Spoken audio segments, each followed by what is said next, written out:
Ani bojo, kinawea, my friends of the good living.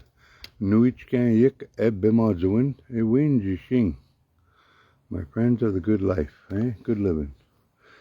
Well, it's Kenzie again. I got another video for you. Today we're going to baptize.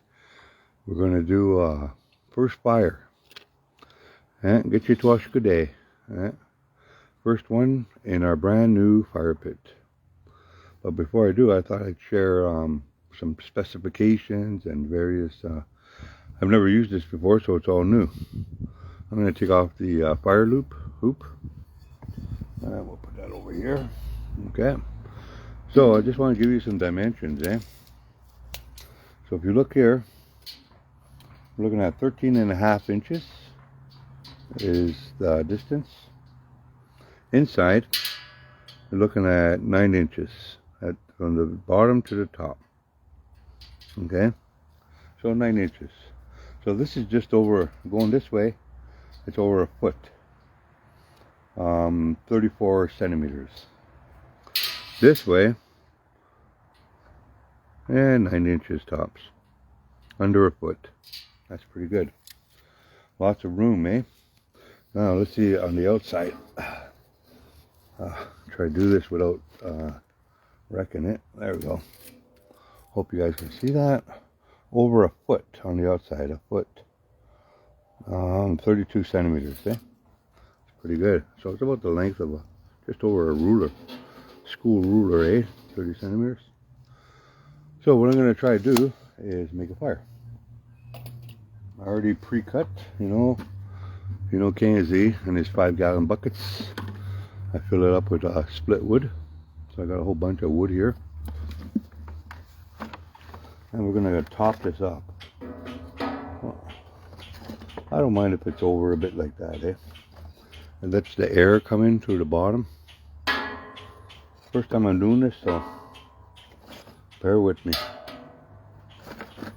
This is all seasoned wood, Yeah, some of it's a little wet, but I'm sure in time it will dry. Make it very basic. Very basic.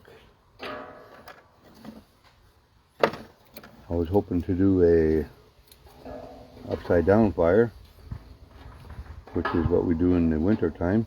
Upside down fire. Oh yeah, there's some nails in here. Let's take those ones out. So, some nails in that one. This is seasoned, what do you call that? Seasoned wood from the skids. You find those skids that are not treated, untreated skids for packaging. That's all we're doing. I'm going to make a small fire today because I'm just testing this one out there. So there's some things I wanted to talk about, I thought we can have a discussion about have a good talk about things that are happening in the world today. Basic stuff, I'm not going to get into the political mumbo jumbo stuff. This is called jute twine. Very basic. So you can buy this in any dollar store or hardware store. It comes in a rope and it's all twisted like that. Real nice. And you cut it maybe about 4 to 6 inches long and rip them apart. And you end up with this material like that. Makes the best spark catchers, So we're going to use that guy. I ran out of birch bark just from this morning's sunrise ceremony. Yeah, so I'm gonna use this. These are called fire pucks. Very easy to make. If you look at my previous videos, you'll see how I made these. But they're makeup pads, which is cotton, and dunked in beeswax. Real easy to make. And they're like basically a flat candle. Real basic, So this one has 2 stuck together. I rip it up. Just like that. Wrap it around. Easy, So I'm going to put these guys on the bottom here. and this one on top. Okay, like that. And then I'm going to push it from here. I'm going to push it in underneath. We'll see how that works out. This is the first lighting, so things might be a little interesting. I'll spin this around. There. Easy peasy.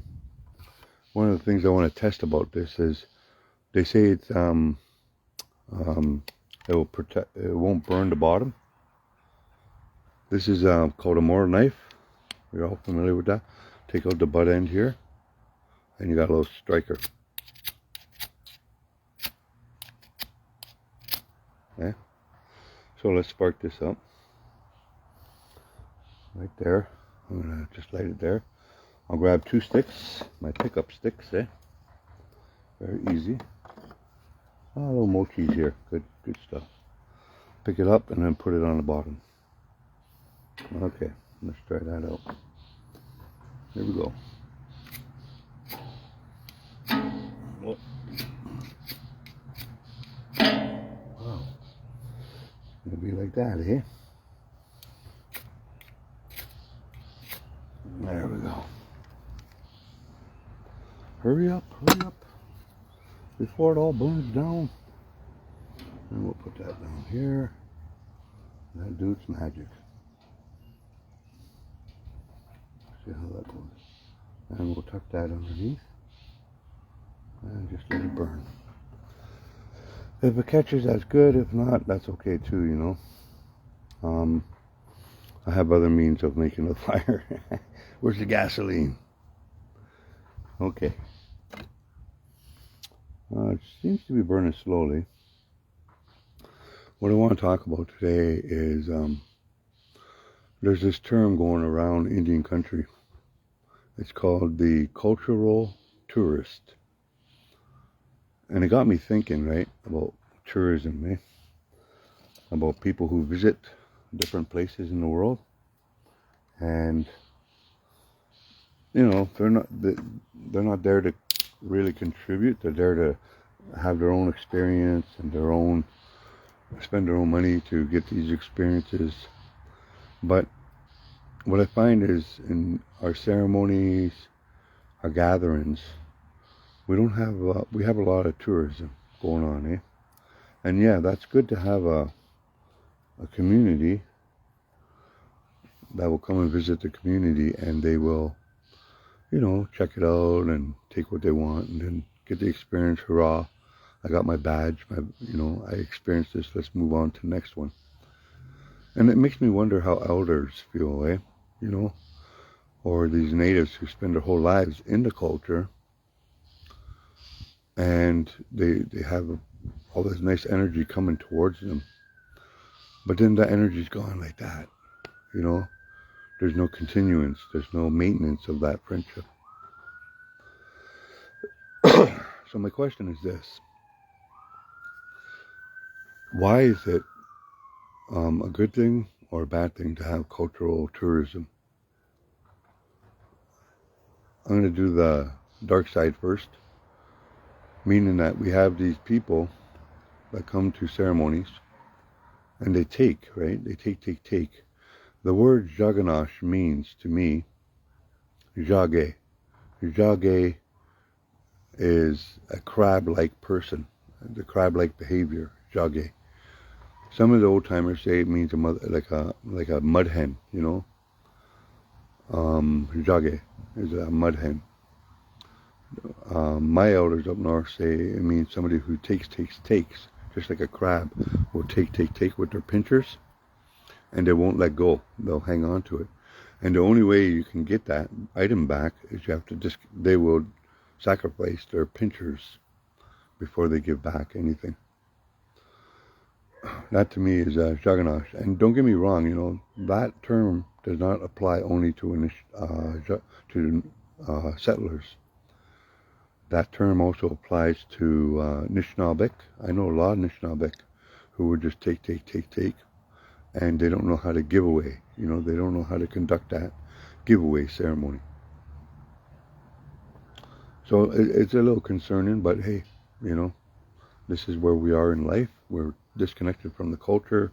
We're disconnected from those old ways, you know. And we have to relearn how to do the giveaway ceremony. So, oh, there's a nail in there too, darn it. So many nails. Oh well. I'm trying to keep that guy out. So, when it comes to cultural tourism, you have these people come to the ceremonies and they don't contribute anything. They don't work at the ceremonies. They won't put any work in. They won't bring any positive energy. Just their problems, all poor me issues. Their victim stories. They'll bring in their competition energy. They don't want to cooperate. They'd rather compete. Oh yeah, that person's better than me, or you think you're better than me, or you know what I mean? Or I'm better than you, or you're not native enough, or I'm native. You know what I mean? That kind of competition. And they don't contribute to the ceremony. That's what it's all about. Our ceremony, is contribution. I'm gonna have to move this because the heat is cooking. So let me just readjust this for you. Okay. Oh yeah, it's getting a little smoky. It's looking good though, hey guys? First fire. So I was wondering, have any of you out there experienced this in your own life, cultural tourism, not terrorism, not cultural terrorism, but cultural tourism. Have any of you experienced that, where somebody who comes to a gathering but doesn't contribute, they just jage, they just take. Let's move this bench back a bit.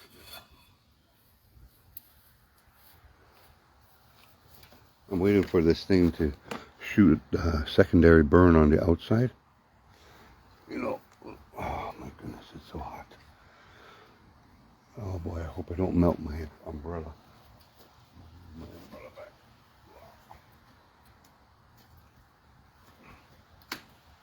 That looks pretty good. Sorry, I'm just making readjustments to my outdoor studio.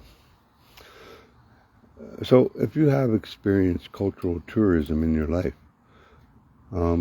put in the comments what your experience was like. I'd really love to hear it.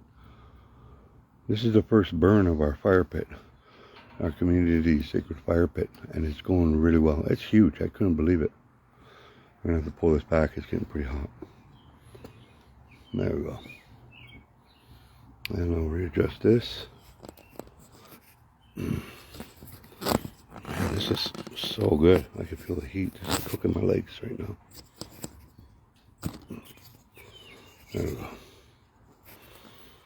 First fire. This should sit back here. Okay. So I'm going to get some tobacco out and smudge.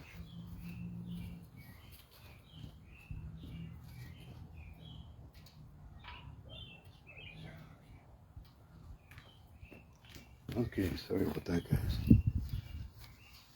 So we are at the fire. I got my asama right there, and I have my wingushk. I only have a little bit bungie, only a little bit, but that's enough for this little gathering. I offer my tobacco. I offer this tobacco to all my FB friends. Mindapin mabasama gabagin na muna. FB nuichkayik. I give you my gratitude, my thanks. I appreciate you for all you do, for your positive comments, and helping each other, support each other on this good path. Odapnama, Wishin Asama, Miwa. Okay, good stuff. Oh boy.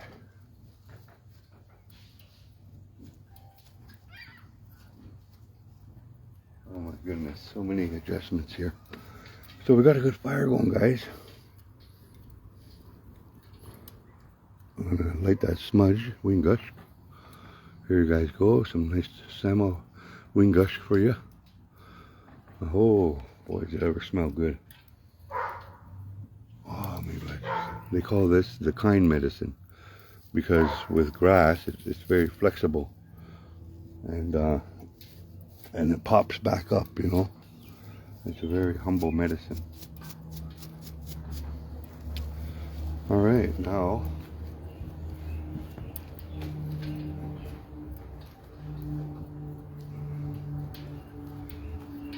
I got an old grill. I'm just using a simple grill that will sit on top just like that. That's just an old grill I used to have for the fire pit.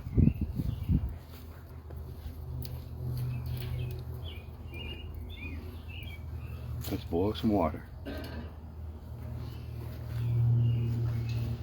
This is the ultimate test of a fire pit, and that is boiling water.